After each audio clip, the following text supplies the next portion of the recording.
I, Michael, at the age of 32, usually go online solely to read discussions about conspiracy theories because I find it a fascinating way to occupy my time.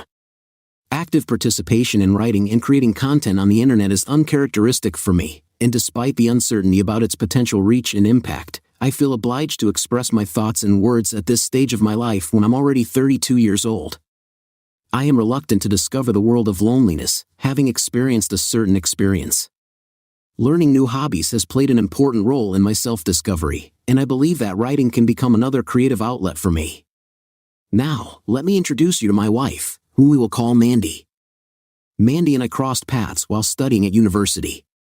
She wanted to become a psychotherapist and was getting a psychology degree, but I, on the contrary, chose business simply because I didn't have a clear direction.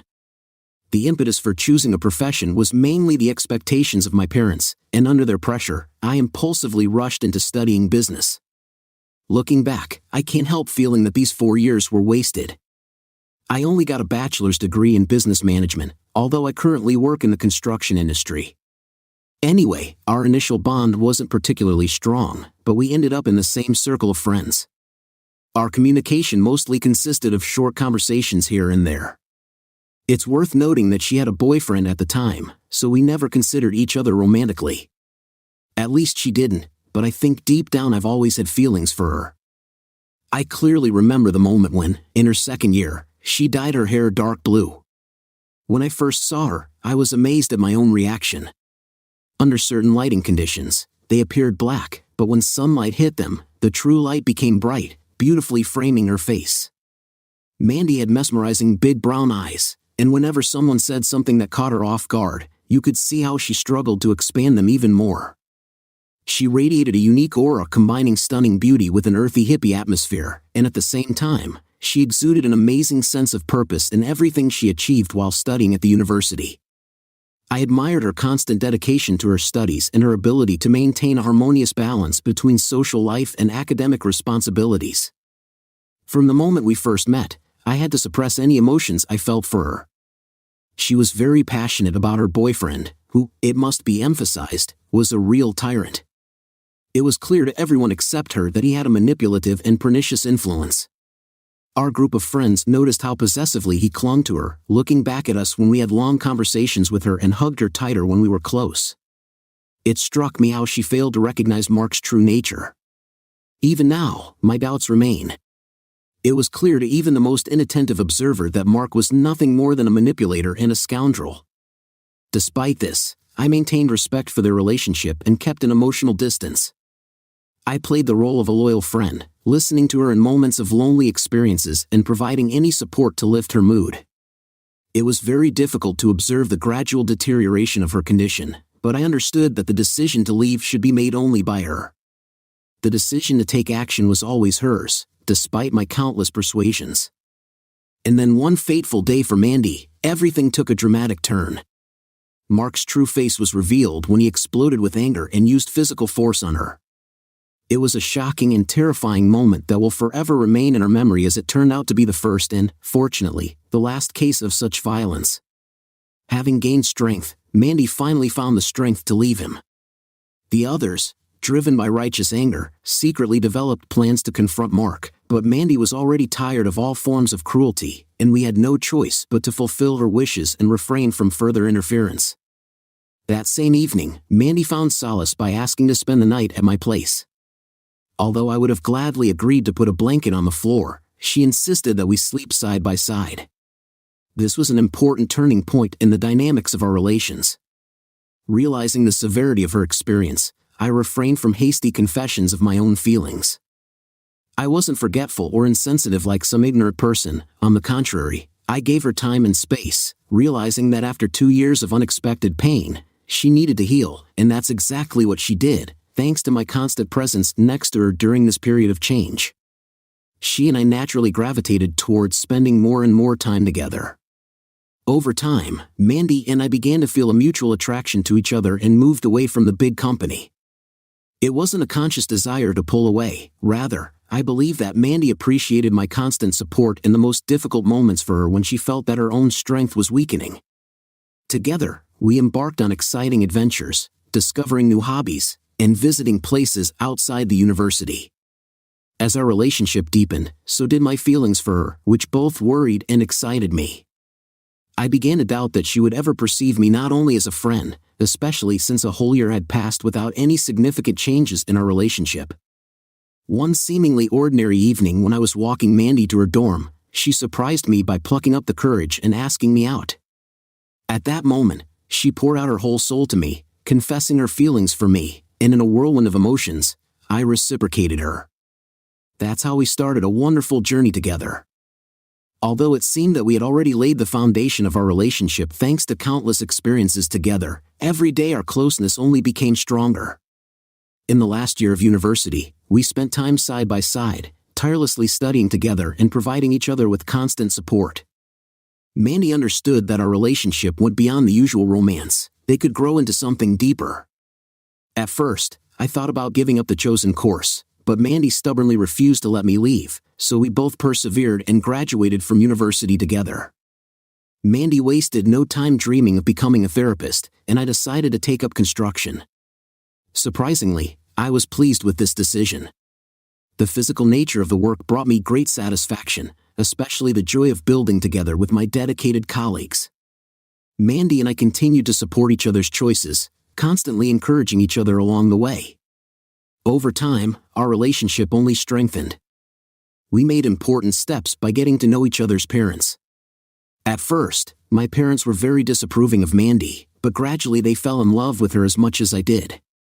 Conversely, Mandy's parents welcomed me with open arms from the very beginning. Thanks to the fact that our families supported us, we created a powerful dynamic that allowed us to imagine a real future together. 4 years have passed since graduation. Confident in our relationship, we made a joint decision to pool our funds and move to a spacious apartment in the heart of the city. We were sure that we had taken all the necessary steps. We took our time, met, and really got to know each other deeply. Unfortunately, our initial happiness didn't last long. After 2 years of living together, I began to notice noticeable changes in Mandy's behavior. She became more distant, refused physical intimacy in bed, and avoided our once-cherished morning ritual, the obligatory breakfast together. At first, I attributed the changes in Mandy's behavior to the stress she faced at work. Being a psychotherapist, she could not openly discuss her clients, which probably weighed heavily on her shoulders. Perhaps she felt overwhelmed and helpless in the face of all this. Trying to be close to her, I tried to give her constant support. I cooked her lunch, suggested spontaneous trips when we both had free time, and even arranged evenings of relaxation with a warm bath, her favorite book, and a glass of wine. And this was repeated for 2 weeks in a row. But despite all my efforts, the emotional distance between us continued to increase, and I felt more and more anxious about her true state of mind. Her behavior continued to deteriorate, reaching new depths.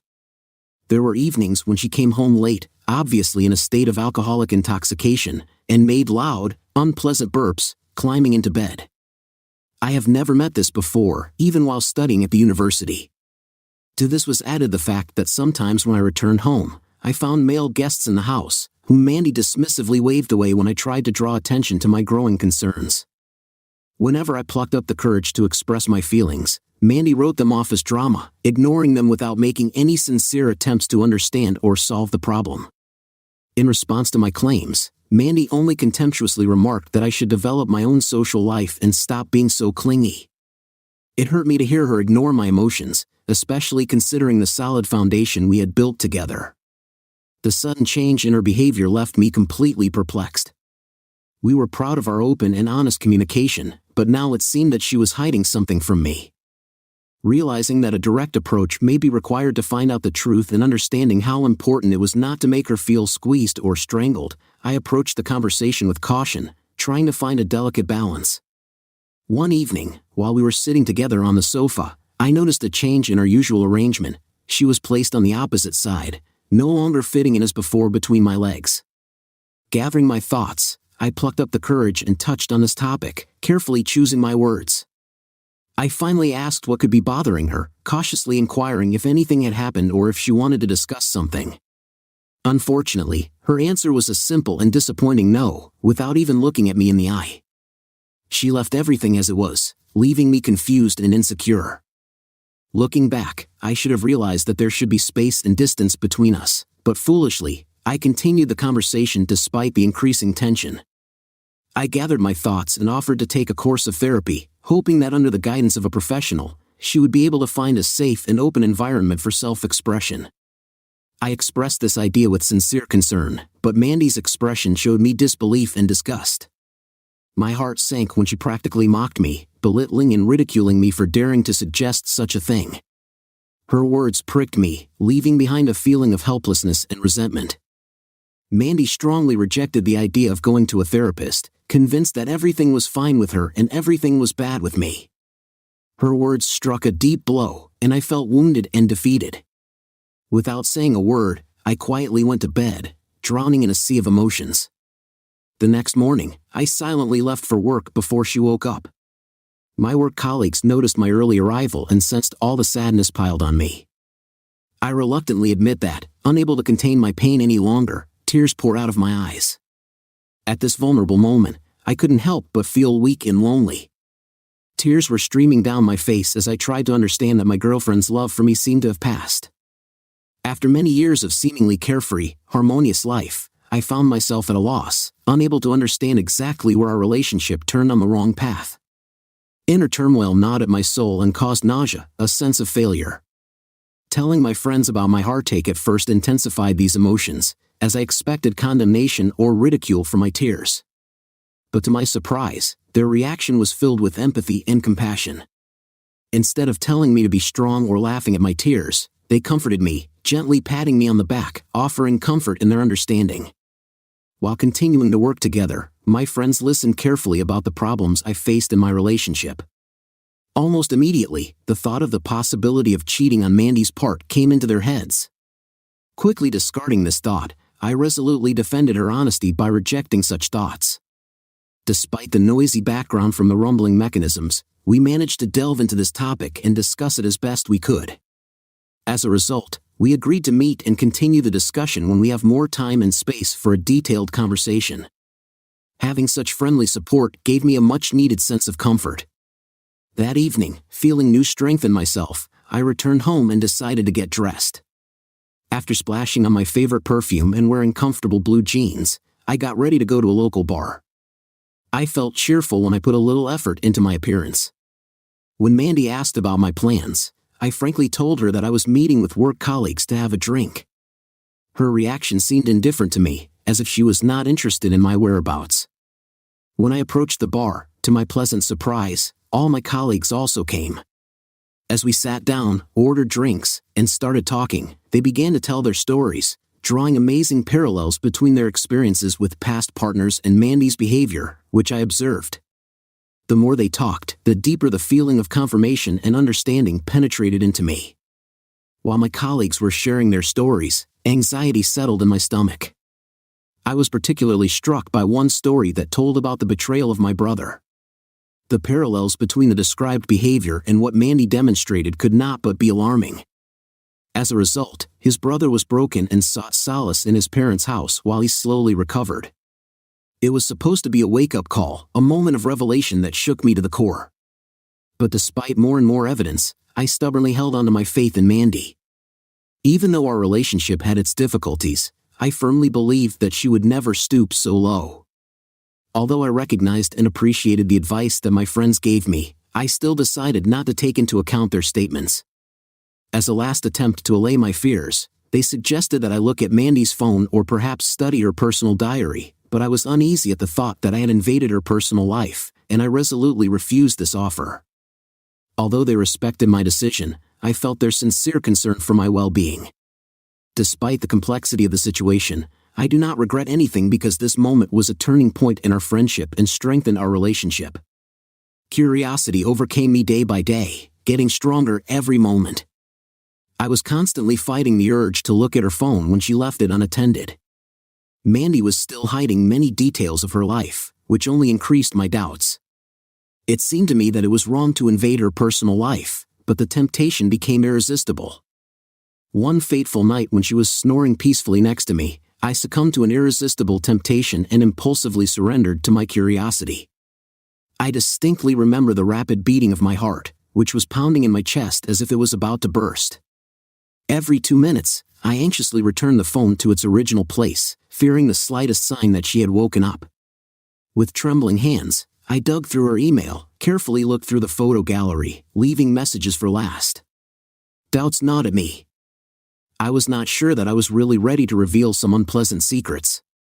Perhaps I hoped there would be nothing to look for, but what I wanted quickly disappeared when the truth revealed to me shocked me to the depths of my soul. The thought flashed through my mind to check if she had accidentally taken someone else's phone, but alas, it really belonged to her. When I scrolled through her text messages, I found evidence that leaves no room for doubt. As clear as day, I saw irrefutable evidence that Mandy was having intrusive conversations with one of her clients. The realization of this fact hit me like a brick. Waves of nausea swept through my body. Not only did she violate the ethical standards that she was supposed to observe as a therapist, but she also violated the trust and obligations that we shared in our relationship. Overwhelmed with anger, sadness, and disappointment, I turned to her, intending to tell the whole bitter truth. When I looked at her calmly sleeping body, a whirlwind of confusion and rage raged in me. The severity of her betrayal was unimaginable. I couldn't understand how, after everything we had, she could stoop to such baseness, to cheat on me, and not just with someone, but with one of her clients. Disgust seized me when I realized the enormity of her act. It's not that I sided with this guy, moreover, I couldn't cause him any dislike. On the contrary, I felt a deep sense of empathy. I understood that people who turn to a therapist are struggling with their mental health, they are vulnerable and looking for advice. It seemed that she took advantage of his vulnerability, used his trust for her own selfish purposes. Betrayal and a sense of distrust overwhelmed me. How could one person cause such pain to another, especially someone who is responsible for being a therapist? The anger that was boiling in me was replaced by a feeling of disgust. At that moment, I didn't have the strength to feel sorry for myself. Instead, I spent the night scrupulously going through their messages, delving into the depths of their flirtatious texts and intimate conversations. To my horror, it turned out that Mandy was the initiator of most of these correspondences. She sent photos to which he could not respond for a long time and looked desperate and hungry for his attention. It was insulting and painful for me to watch her actions unfold before my eyes. Studying their messages, I realized that it shocks me.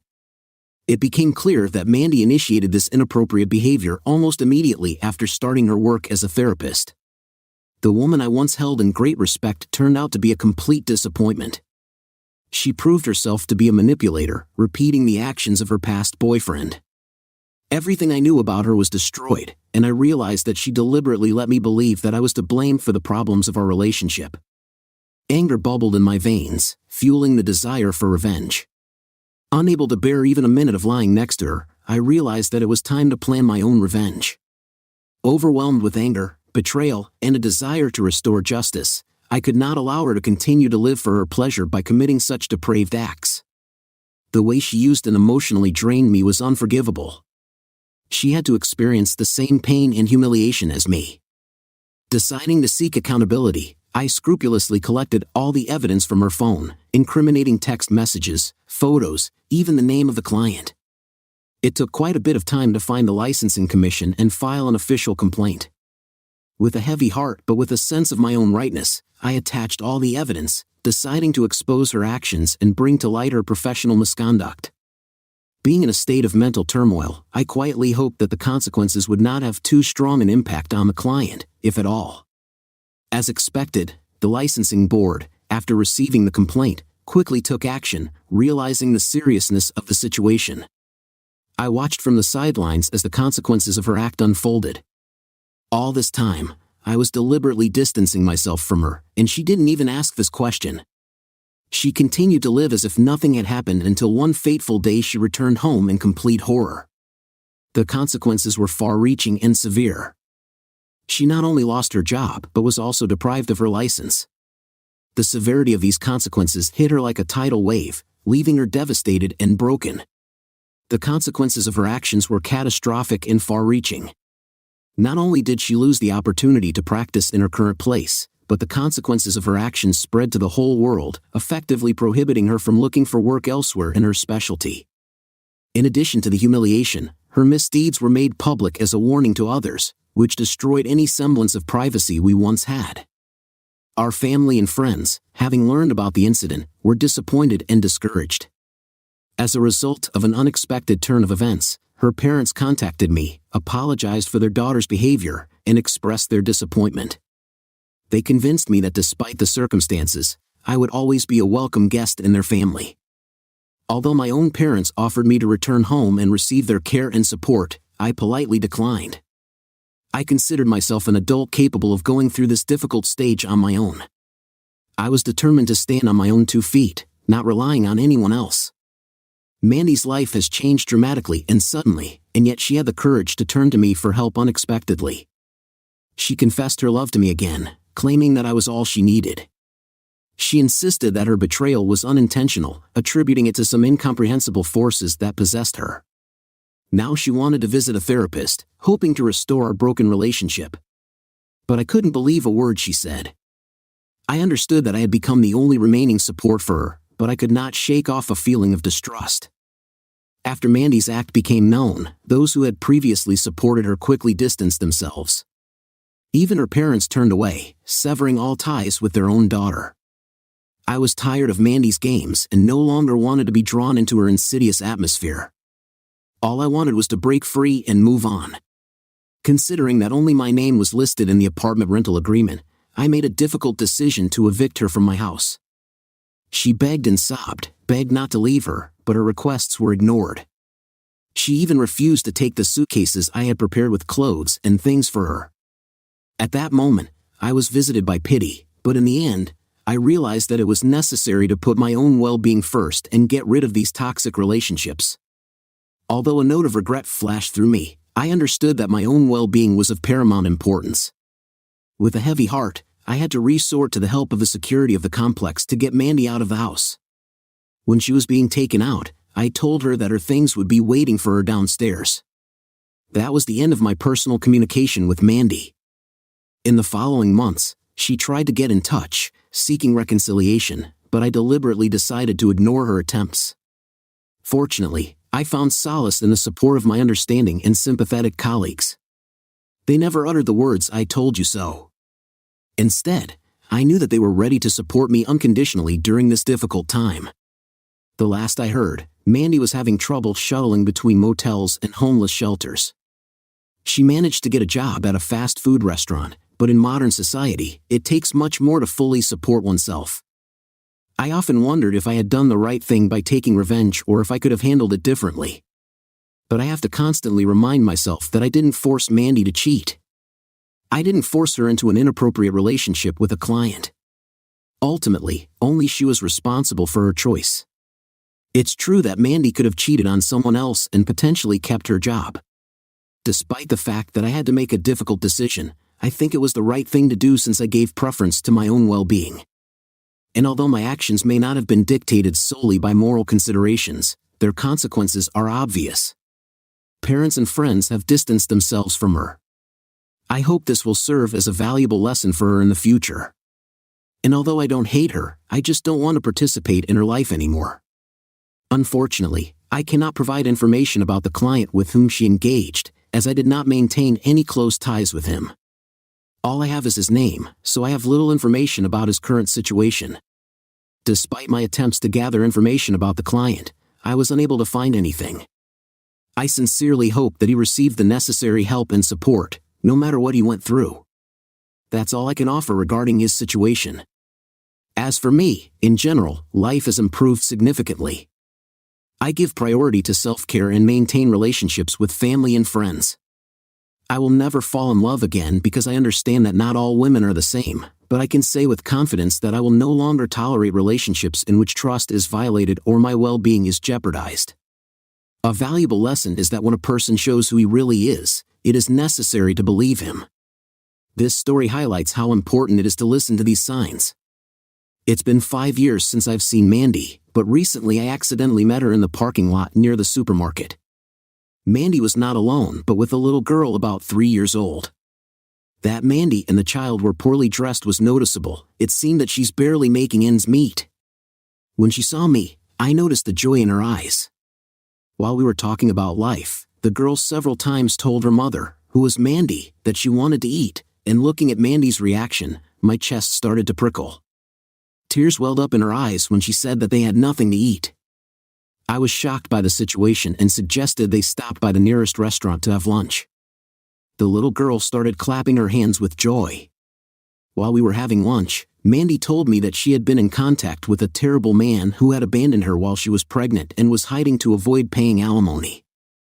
I also found out that she lives with the child in a homeless shelter and works as a cleaner in a restaurant. Her parents want to take the girl to be brought up with them until she gets her life right. While I was listening to her life situation, tears were streaming down my face.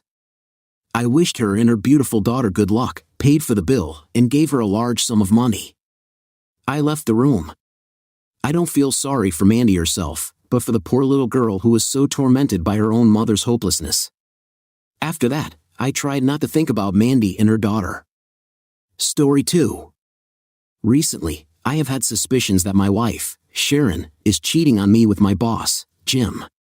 It's unpleasant to suspect that even her family might be involved in a plot to separate us.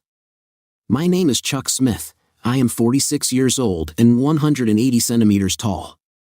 For the past 12 years, Sharon and I have been living in a small town in West Virginia in a modest 3-bedroom house with a 2-car garage. As an engineer, I am constantly confronted with the intrusive presence of my boss, Jim, who tries to manage me without having the slightest idea about my work responsibilities. Although he holds the position of head of sales, his actions often look more comical than authoritative. I work for hire, specializing in the development of surgical kits for hospitals. Interestingly, my wife Sharon holds the position of production manager at the same workplace and receives a higher income than me. But despite our shared professional environment, I can't shake the feeling that both Sharon and my colleagues are taking advantage of me. It seems that they do not pay attention to my feelings and general well-being. Recently, I have had suspicions that my wife may be unfaithful. Although our intimacy happens 3 or 4 times a week, it is never particularly exciting or adventurous. Sharon is an attractive woman who prefers routine and is not afraid to try something new, but for a year now, she has not shown me even the simplest affection, for example, a kiss. I know that her family is taking part in the discussion on how to end our relationship since we have no children, only she and I have to navigate these uncertain conditions. The frequent visits of Sharon's mother and sister were accompanied by trips to bars, which made me feel anxious. From the very beginning, our marriage was viewed with skepticism, as I was told that my intentions were solely aimed at obtaining Sharon's financial assets. In connection with these suspicions, I was asked to sign a marriage contract, which I willingly did.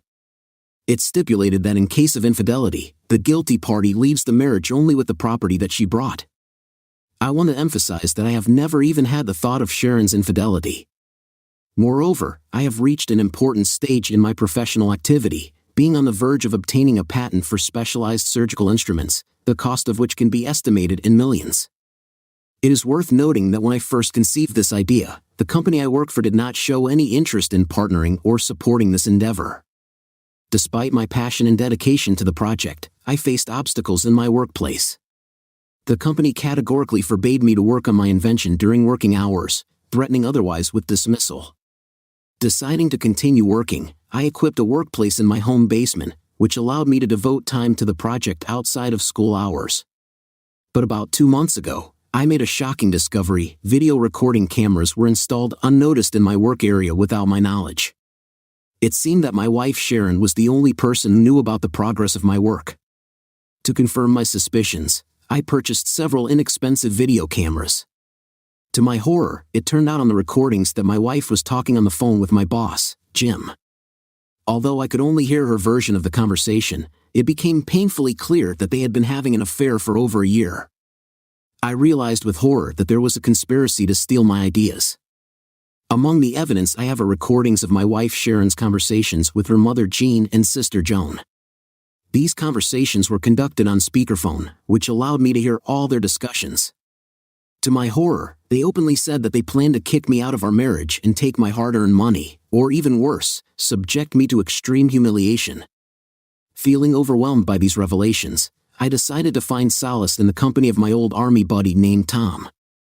Although our roles during the service did not differ significantly, I was a heavy equipment operator, and he was a mechanic. I always found solace in discussing all my problems with him. Having the incriminating notes with me, I hoped that Tom would be able to provide me with valuable help and support. Tom, my loyal army buddy, offered me a valuable solution: to move my things to his garage and focus on creating seemingly useless creations for now. Following his advice, I quietly transferred my original developments to another computer, replacing them with ordinary content on the old computer, while keeping the same file names. I tried not to arouse Jim's suspicions. In addition, I acquired more advanced cameras and recording devices, which allowed me to gather additional information about their insidious plan. I placed these devices in key places around the house: bedrooms, kitchen, and living room. The day after the cameras were installed, I filmed Sharon and Jim engaging in intimate activity in our own bed. This was a stark contrast to Sharon's disinterest in intimacy with me, as she looked very enthusiastic and pleased with Jim's actions. Their conversation revolved around me and their plans for the future when my ideas would be ready for sale. I am at a loss as to what I could have done to cause such deep hostility towards me. The way Sharon talks about me reflects a complete disregard for our marital ties, reducing me not to a partner but to a simple employee. It is unpleasant to realize that she feels sincere contempt for me, considering me solely as a means to introduce ideas and perform household duties, and not as a value in our connection as a married couple. I have finished working on my ideas, but I want to give the impression that I will finish them only after a 2-week camping vacation. Jim informed the owners of the company that my ideas had no value and resulted in expenses for the company, so the company will not be able to apply for my job at this time. Jim flies out on a business trip where he plans to sell my ideas while undermining my value.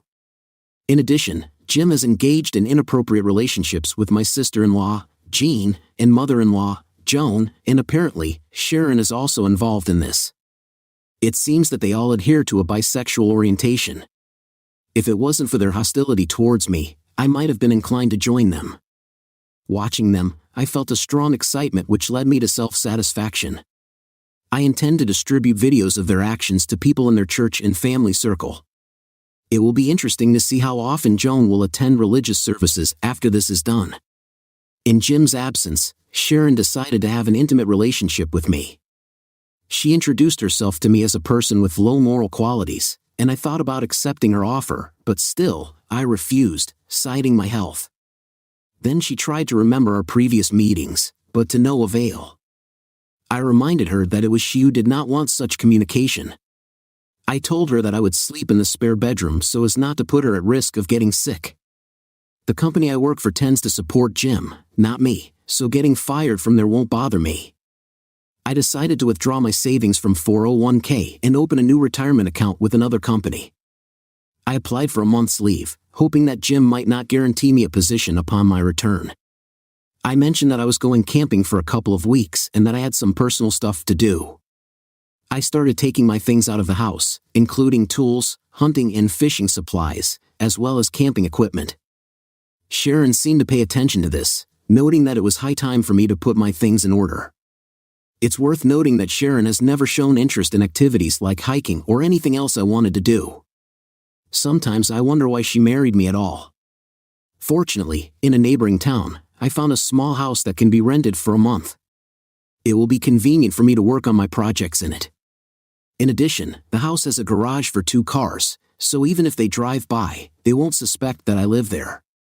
As for Cindy, the HR manager, and Sharon, they are not concerned about discussing my 401k, as they have a strained relationship. Sharon and I run separate checking and savings accounts, and it was her idea. I have a 6-year-old pickup truck with a 4X 4-wheel formula, and she recently purchased a brand new BMW. Until now, I am fully responsible for covering all expenses related to the house, including phone bills, electricity, cable TV, and garbage collection. I also made credit card payments, but without her knowledge. I transferred all these bills to her name and deliberately stopped paying them starting last month. Tom suggested that I make a to-do list and gradually mark the completed tasks. As part of this process, I have already cleaned my closet and the chest of drawers where my clothes were stored. It's been quite a while since Sharon stopped washing my clothes. She never considered joining my camping trips, constantly asserting her superiority over me. Despite informing her about the planned 2-week hike, she showed a complete lack of interest. Instead, she casually mentioned that she, her mother, and sister were going to a bar. When I got home, I saw that she had already left, completely oblivious to my absence and the lack of conversation with her. In response, I quickly collected the remaining things that belonged to me, carefully searched the house for what I wanted to take, disassembled the bed in the spare room, selected a chest of drawers, and gathered some photos. Although there was nothing of value there, I closed the door behind me and got into my truck without looking back. Important note, I have successfully obtained the patent I was working on. In the first week, I managed to sell the kits for $5 million. But Jim immediately called and said that I was fired, stressing that he had warned me in advance about the consequences.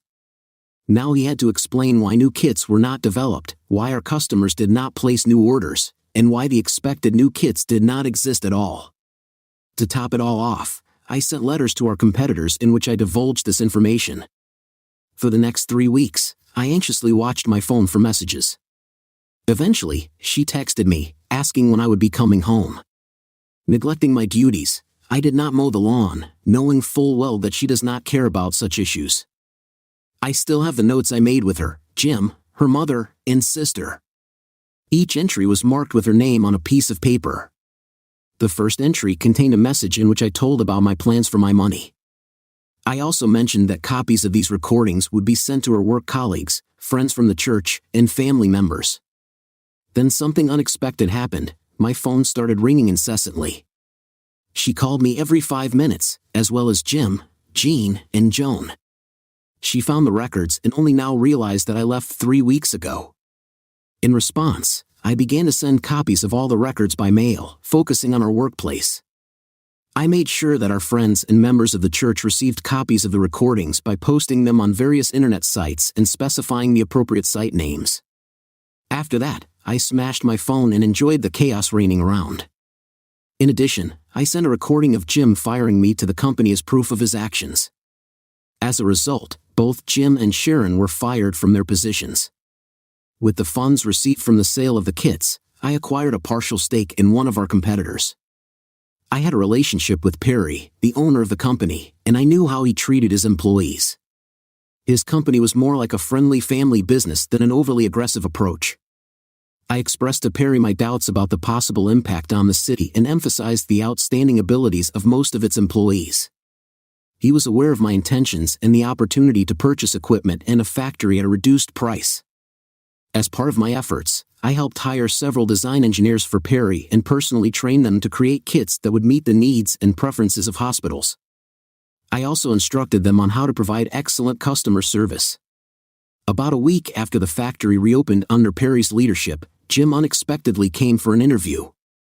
During the interview, he said that his merit was that the old company remained afloat and put in a good word for Sharon. Jim seemed to think that he and Sharon could just take matters into their own hands, but it was time for revenge. Unfortunately, we live in a world where marriages and divorces are so common, and I can't understand why people prefer to cheat on their spouses. After I made the decision to file for divorce, Sharon came with the expectation that she would soon receive financial benefits from the new company. She was furious that I had shifted all the house bills to her.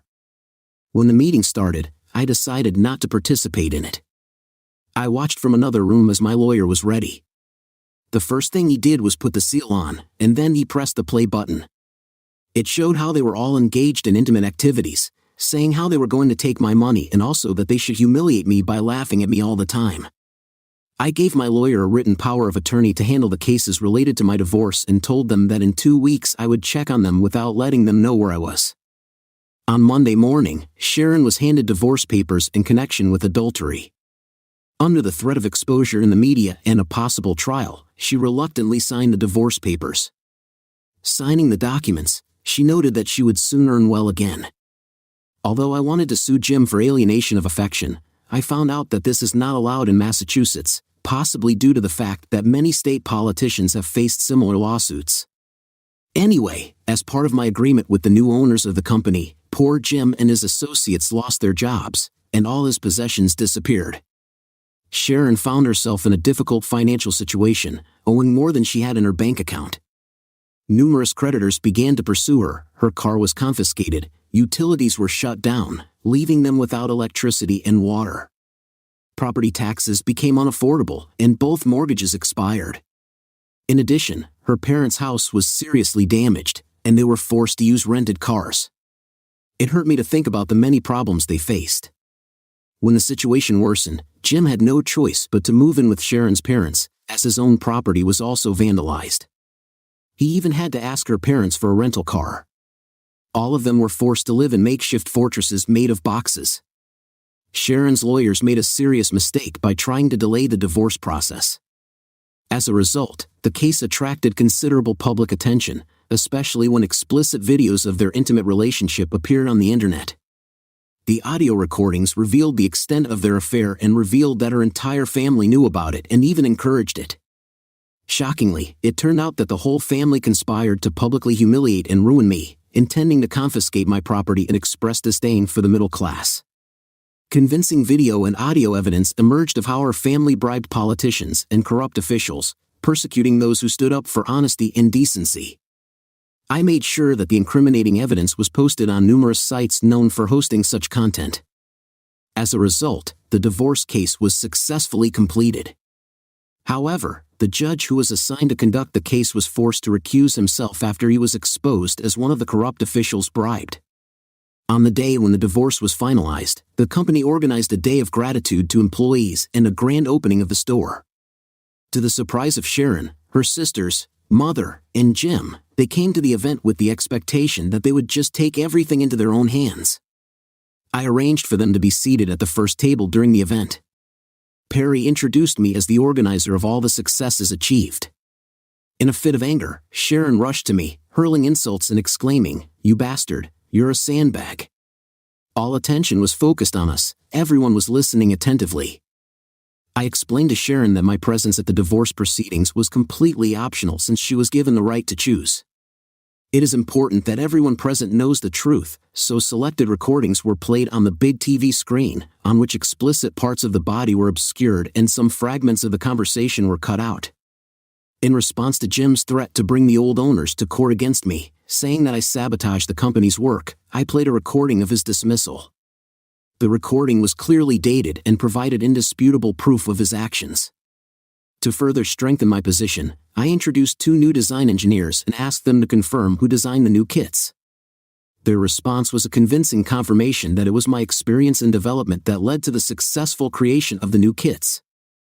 I had a preliminary conversation with the previous owners and offered to return to the company but with a well-deserved salary increase. But they rejected my offer, and I have a record of our conversation. Moreover, I have a memo signed by Jim, which clearly states that the special tools I have been working on belong exclusively to me and are not related to the company's projects. The memo even contained a warning that any attempt on my part to work with them would lead to dismissal. This documentary evidence left them without weighty arguments, and they were well aware of their weak position. By supporting Jim against me, they were defeated. As a result, all employees of the new company received a salary increase and improved preferential packages. This was done only for those employees with whom I had a relationship and who, in my opinion, deserved recognition and promotion. Hardworking employees who have shown their competence in work have received a well-deserved promotion. Taking Cindy aside, I tried to protect her from the problems associated with my ex. I asked her to let me know immediately if she had any problems and promised that she could tell me everything without fear. I understood the manipulative nature of my ex and emphasized that her reliability in my eyes remains unshakable. Moreover, I appointed her head of the department, expressing confidence in her ability to cope with this responsibility. I encouraged her to seek clarification in case of any questions, assuring her that she should not hesitate to ask for help. Finally, I promised to visit her periodically to provide support and advice. A few years passed, and I found out through friends in the city that someone was interested in my whereabouts. In addition, I learned from my wife's email that they had managed to locate me. One night, 2 people parked their car near my property, trying to approach unnoticed. But I was ready for their appearance by installing video surveillance. When they forced their way into my house, I defended myself by shooting at them, not to kill but to wound. My reaction took them by surprise. It looks like they wanted to hurt me.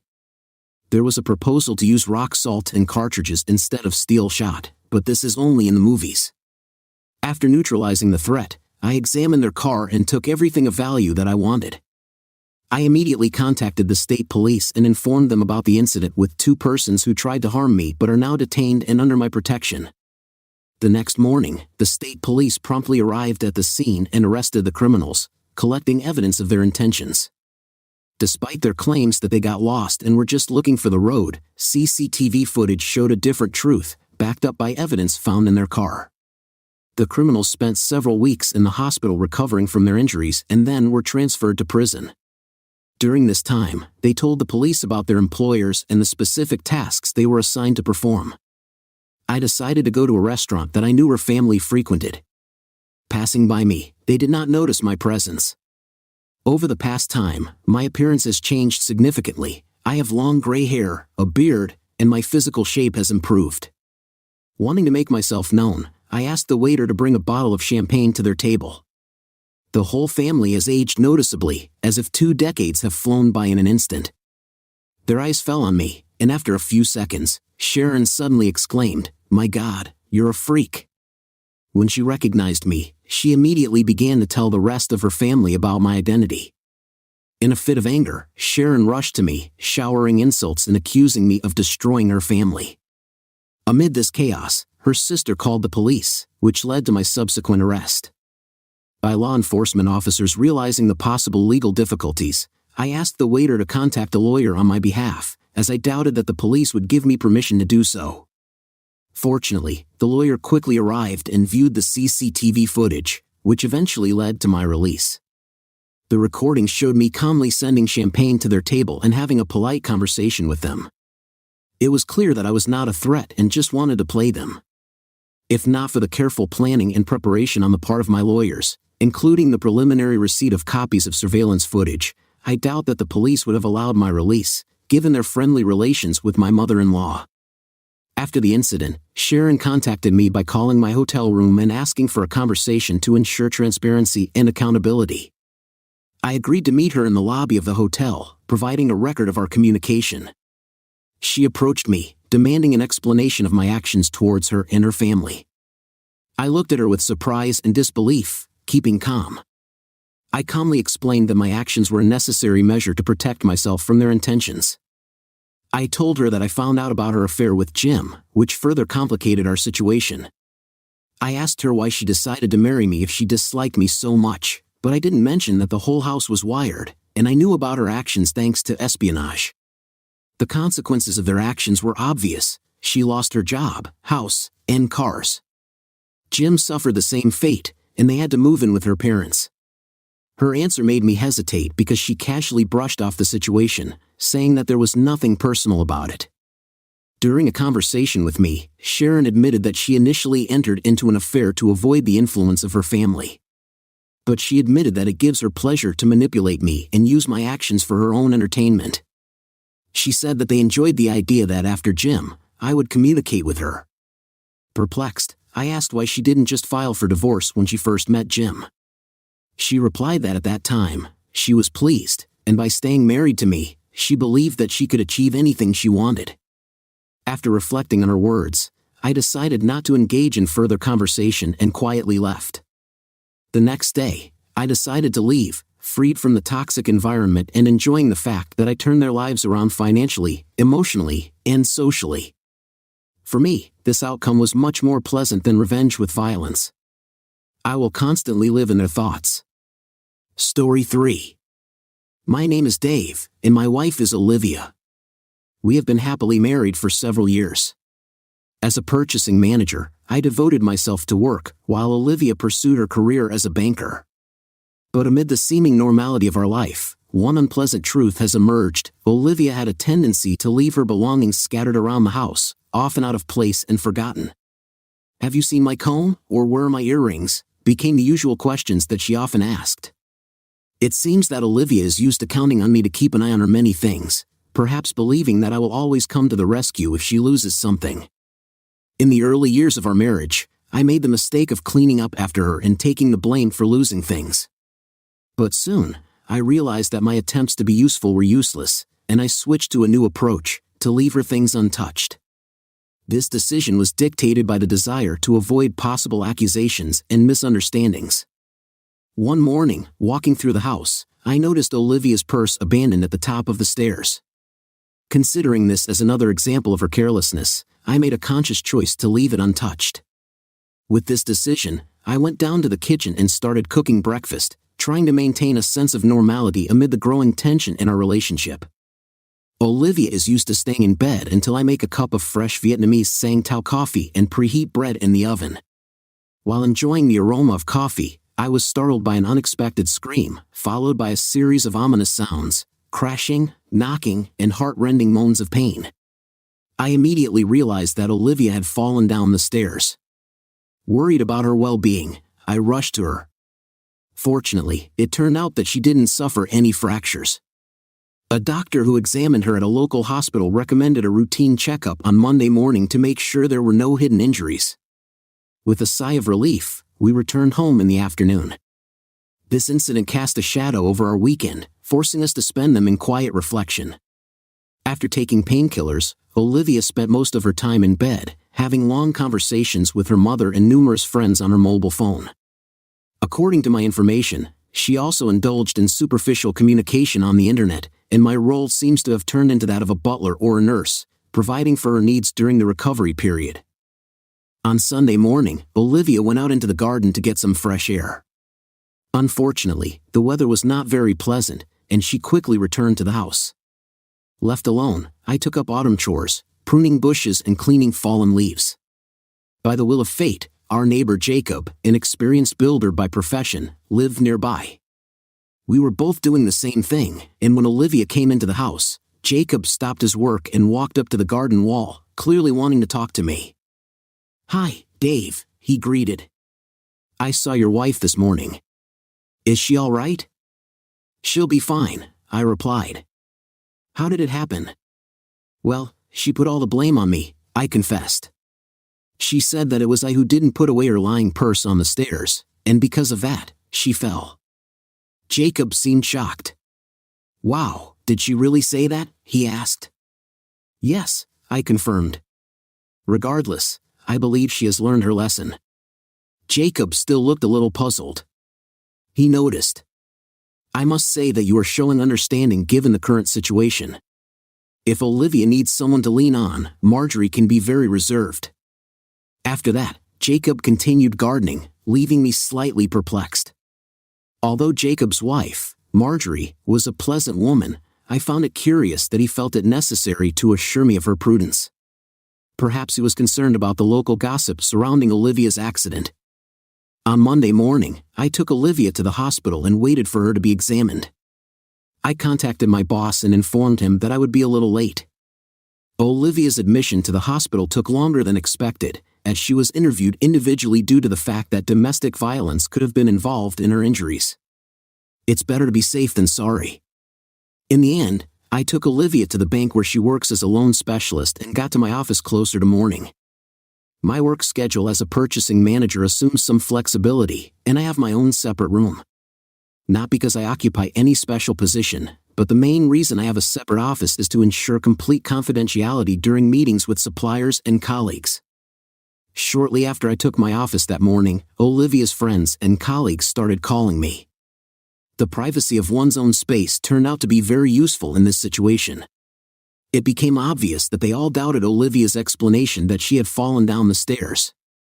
All the callers, women, did not believe in Olivia's clumsiness, asked me to calm them down, and even threatened.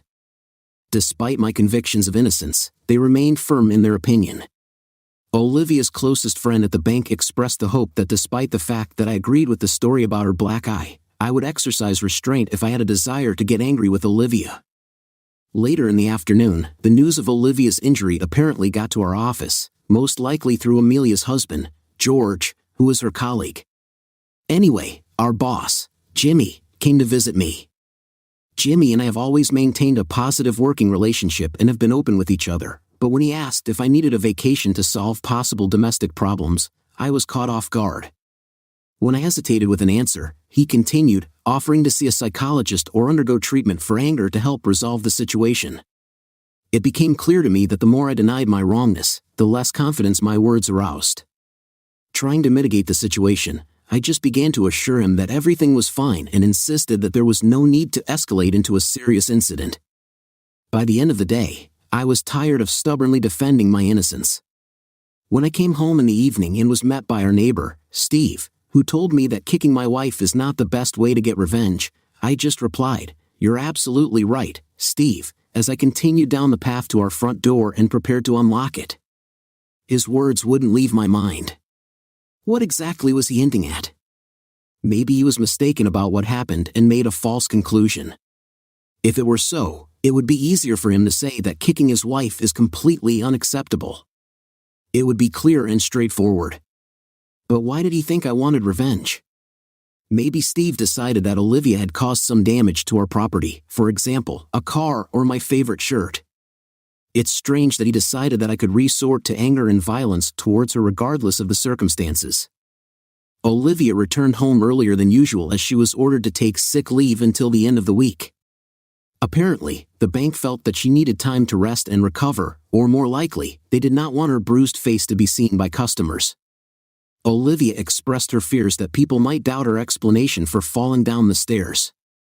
It was noticeable that she was facing the same problem as me. Olivia just shrugged and replied, "Well, people will believe what they want to believe. There's nothing we can do about it. If some people create their own version of reality." I didn't see any point in telling her how hard her friends and colleagues had been for me, so I continued to cook dinner, and we ate in silence. After that, we watched some TV and then went to bed. On Tuesday morning, I noticed George glancing in my direction as I sat in my office. In the end, he cornered me at the water cooler, and after making sure that there was no one within earshot, he spoke. "Look, Dave," he began. "Amelia thinks Martin isn't forgetful, and he knows Olivia didn't just fall down the stairs. George told Amelia that he regretted contacting Olivia and thought it was better for him to distance himself from her so as not to complicate the relationship." I was completely overwhelmed by this revelation. It was amazing. I must have stared at George for a long time in disbelief because I didn't say a word. Sensing my stunned silence, George hurriedly continued.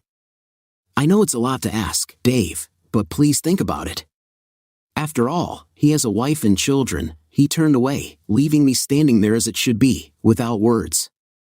George took my silence as a refusal to enter into a conversation on this topic. In fact, I was completely shocked by his revelation. Sitting in my office afterwards, I tried to make sense of what George had told me. The only Martin that came to my mind was Martin Locke, Olivia's boss at the bank. I talked to Martin and his wife Vanessa, who had unprecedented strength during last year's annual party for employees. If George's statement was true, then it suggested that Olivia was connected to Martin in a more personal capacity than their professional relationship. Given that the information came from Amelia, Olivia's closest friend at the bank, it seemed extremely unlikely that this was a misunderstanding. I was overcome by a feeling of numbness, but I understood that it was necessary to understand what was happening. Deciding to go home and discuss the situation with my wife, I asked Jimmy for a day off. Given Jimmy's lack of surprise, he most likely believed that his assessment of the circumstances was correct, and I did nothing to change this opinion. Driving up to the house, I noticed a silver Lexus parked at our entrance. I decided to park the car around the corner and walk to our house, curious about who might be visiting Olivia and whether we would have to postpone our heart-to-heart conversation. As I approached the house, I noticed that the garage door was open. With a sense of anticipation, I entered the garage and headed for the kitchen, half expecting to find Olivia and her friend there over a cup of coffee. To my surprise, the kitchen was empty, but I could clearly hear a man's voice coming from the living room. It suddenly dawned on me that Martin had chosen this time for his intimate conversation with Olivia, not knowing that I was not at work. Remembering the previous communication with the neighbors, I realized that Martin most likely often visited our house when I was not at home. Standing in silence in the hallway, I heard him say, "I'm sorry, but I have to hurry, dear. I'd love to stay and keep you company, but I have a meeting this afternoon that I can't reschedule. Are you sure you're going to be okay? I'm glad we settled everything, but I still find it hard to believe that you really fell down the stairs." Olivia reassured him, her voice full of conviction. "You're very caring, Martin, but I've said it before and I'll say it again." She paused for a moment before continuing, "I tripped over my purse. Dave would never have raised a hand against me, and if he had, I wouldn't have tolerated it. So, Martin, please don't worry. I'll see you Thursday night as we usually do. Now, go." After listening to Olivia's confident answer, I quietly withdrew through the kitchen and left the house through the back door, finding solace in our garden behind the garage. I struggled with nausea and anger caused by Olivia's apparent betrayal. On Thursday evenings, I usually go bowling and have lunch with work colleagues, returning home around 11 p.m. Observing the close communication between Olivia and Martin, I realized that they had become closer while I remained completely unaware of their actions. I understood that if I turned to them right away, it would most likely lead to a direct denial, which means it would arouse their growing suspicions. Given the deep resentment I felt, I had no desire to prolong my participation in this marriage longer than necessary. It became clear to me that if I want to put an end to this situation, it is necessary to have irrefutable evidence. When the rudiments of a plan appeared in my head, I realized that I could use the next day or so to carefully work out the details and implement my strategy. After making sure that Martin had left, I returned to the car along the secluded alley behind our house, trying not to catch Olivia's eye. It is unpleasant to understand how cleverly a person can deceive his spouse when faced with the fact of his infidelity. After lunch, I decided to take a walk under the warm autumn sun and returned home at the usual time. To my surprise, Olivia cooked one of my favorite Spanish dishes, chicken with saffron rice. Was there a sense of guilt in her actions? I couldn't be sure, but I didn't have the slightest desire to throw away good food. Despite the fact that it was a weekday, I decided to uncork a bottle of exquisite Spanish dry white wine to complement our meal. "Are we celebrating something, Dave?" Olivia asked. I answered somewhat ambiguously. "In a way, important events are taking place at work, and I think I may be on the verge of solving a difficult issue." I preferred not to specify that these two issues are not related in any way. Olivia, on the contrary, decided to use her day off by devoting Wednesday to household chores, but given the obvious discoloration of her face, which showed an intriguing mixture of black and yellow from bruises, she did not want to buy groceries. When I offered to take over all the shopping for the rest of the week, Olivia seemed pleased. "On Wednesday and Thursday, I will have enough time to make changes to our bank accounts and credit cards," I thought. Thursday afternoon seemed to drag on indefinitely, but eventually, it was time to leave the office. My colleagues on the bowling team were surprised when I decided to take my leave after we arrived at the bowling alley, but it was not difficult to find a replacement. Instead of me, there were a lot of enthusiastic players on the court, and there was no doubt that my replacement would show better results than I usually do. After I drove to Martin and Vanessa's house, parking the car on the next street around 7 o'clock, Martin left the house, got into his silver Lexus, and drove away. I decided to wait another half hour and then drive a short distance to their house. Getting out of the car, I went to the front door. Vanessa, of course, was surprised by my appearance. Although I didn't have a deep connection with her, she seemed to me one of those caring, strong maternal figures we talked about at the staff party. I decided to take a chance, believing that she would be sympathetic to this, given that Martin must have informed her about the alleged accident with Olivia when she fell down the stairs. Having come up with a plan, I turned to Vanessa and came up with a story that Olivia suddenly had an emergency related to a women's issue. I explained that I had not been able to contact any of Olivia's friends to help solve the problem. Could Vanessa come by to see if she can offer any help? Without hesitation, Vanessa took her coat and bag, and we set off on the way. I calculated that before Vanessa and I arrived, Olivia and Martin had about an hour to go about their business. Interestingly, Vanessa didn't notice Martin's silver Lexus parked unnoticed down the street.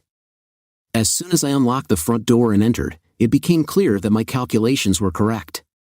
The sounds of moaning and groaning coming from the living room immediately attracted Vanessa's attention, and an expression of deep concern appeared on her face. It seemed to Vanessa that Olivia was experiencing suffering or pain. Pushing Vanessa towards the living room, I left the front door slightly ajar, waiting for Martin to leave. Soon, I wasn't disappointed. He left quickly. As soon as Vanessa recovered from the initial shock of seeing Martin in bed with my wife, she resolutely took action. Vanessa wielded her purse like a formidable battle axe, the weight of which seemed to exceed 10 pounds, bringing down streams of screams on Martin and Olivia. I distinctly remember Olivia's face trying to get out of the chaos. At some point, fortunately, you shouldn't rely on your memory because I prudently set up my mobile phone for video shooting, capturing most of the tense confrontation from the moment Vanessa entered the room. As expected, Martin quickly grabbed his trousers and hurriedly retreated, jumping out as expected through the front door. By this time, Vanessa's energy had noticeably dried up, and Olivia was sitting in the corner, holding her head in her hands and sobbing. "I'm sorry, Vanessa," I said with genuine remorse in my voice. "I wasn't going to bring you here under false pretenses, but I knew you wouldn't believe me if I revealed the truth." Offering to take her home, Vanessa directed her anger at me, throwing out a barrage of insults, but I stubbornly continued to lead her to my car. Olivia made the decision to move in with her mother, and subsequently, we put the house up for sale. I admit that she is primarily to blame for the destruction of our marriage, attributing it to her selfishness. Olivia's actions paint her as a deceitful and selfish person, but I don't hold a grudge against her because Vanessa administered much-needed justice. Since the day we left the courthouse after the divorce was finalized, I have never seen Olivia. Almost a year has passed since that moment. Although I'm still single, I'm happy to date different women. I currently have a wonderful girlfriend that I trust, but I decided to stay away from bowling.